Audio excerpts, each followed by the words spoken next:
Assalamualaikum warahmatullahi wabarakatuh.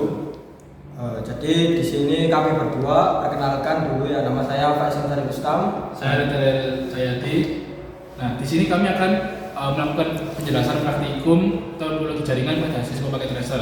Di sini ada dua topologi, yaitu topologi plus dan star. Dan setiap topologi itu memiliki kelebihan dan kekurangan masing-masing. Oke, sudah mulai penasaran bukan? Nah, tanpa panjang lebar lagi, langsung saja kita mulai. Baik, di sini saya Faisal Sari Bustam akan memberikan tutorial membuat sebuah jaringan dasar dengan jenisnya yaitu topologi star ya, menggunakan Cisco paket tracer.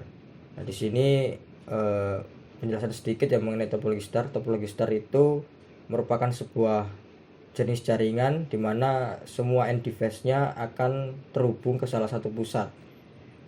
Nah, langsung saja kita buat ya jaringannya. Di sini semua end device akan terhubung ke satu pusat. Di sini pusatnya adalah switch ya. Saya gunakan switch 2960. Kemudian end device-nya ada PC. Di sini saya gunakan 3 PC. Nah, kemudian di sini langsung saja ya hubungkan antara switch dengan PC-nya menggunakan kabel auto atau bisa menggunakan kabel strike. Di sini tinggal dihubungkan seperti ini. Nah, kemudian di sini saya juga akan gunakan server ya, dimana nanti server ini akan digunakan sebagai pemberi IP ke beberapa PC yang ada di bawah switch ini.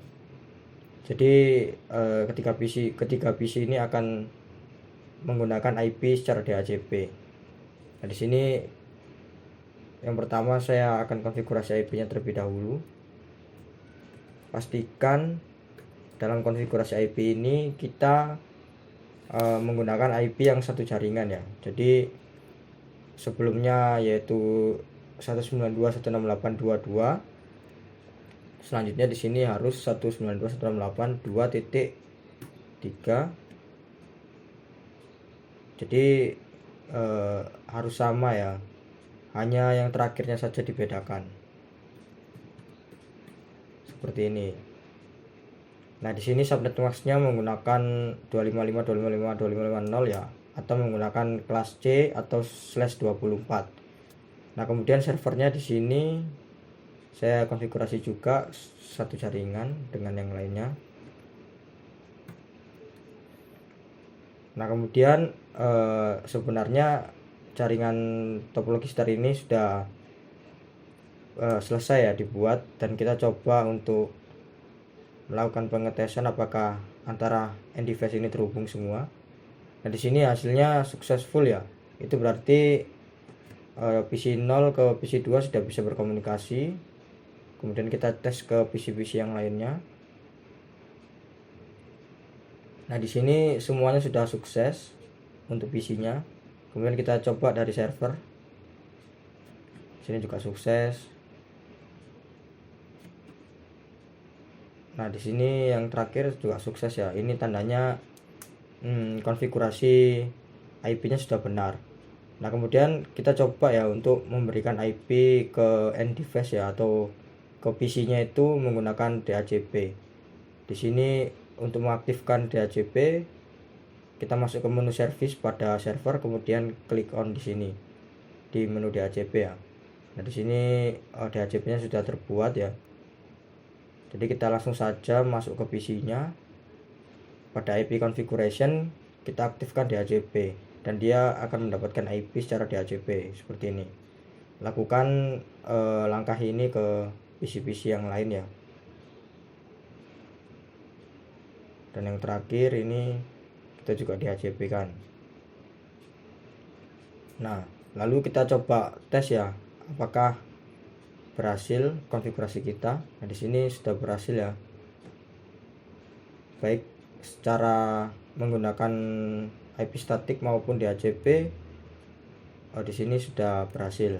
Nah, kemudian kenapa kita harus menggunakan atau setidaknya menggunakan topologi star. Jadi topologi star ini memiliki kelebihan di mana karena tipe jaringannya itu adalah terpusat, maka sangat mudah untuk dilakukan maintenance ya, atau penambahan jaringan atau PC baru seperti itu. Nah, namun kekurangannya di sini apabila switch atau pusatnya ini mengalami gangguan atau kerusakan, maka seluruh jaringan dari topologi star ini akan gangguan juga. Nah, namun ada pun kelebihannya lagi ya dari topologi star ini, dimana ketika salah satu saja dari jaringan ini misal ini terputus atau mengalami gangguan, maka PC-PC yang lain ini akan tetap terhubung ya. Jadi tidak mempengaruhi kinerja dari jaringan-jaringan yang lain seperti itu. Nah, mungkin sekian saja penjelasan saya dan tutorial saya mengenai topologi star ini. Kurang lebihnya mohon maaf.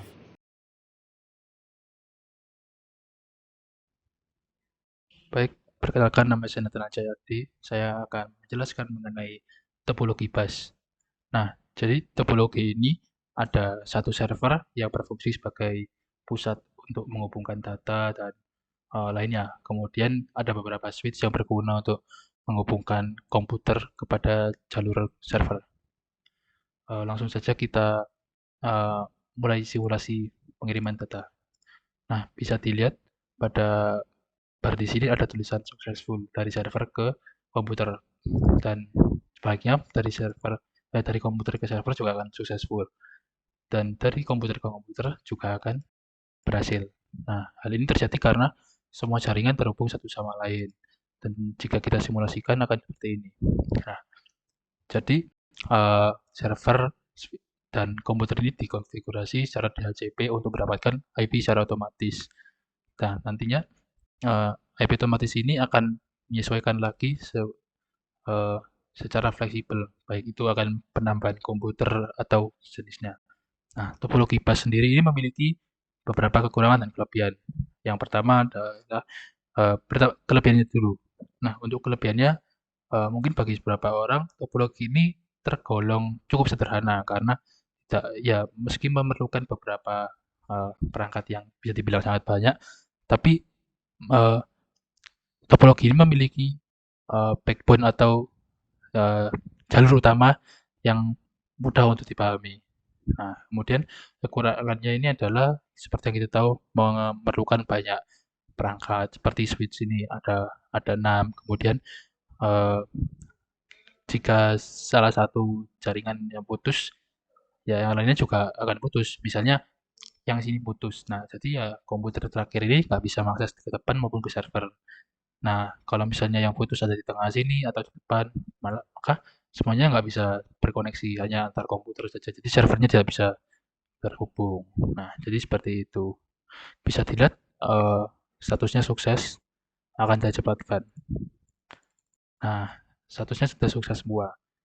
Seperti yang saya bilang tadi, ini dikonfigurasi secara DHCP karena memang pada kasusnya ini komputer hanya berjumlah 6 dan cukup simpel untuk melakukan konfigurasi daripada harus menggunakan routing statik.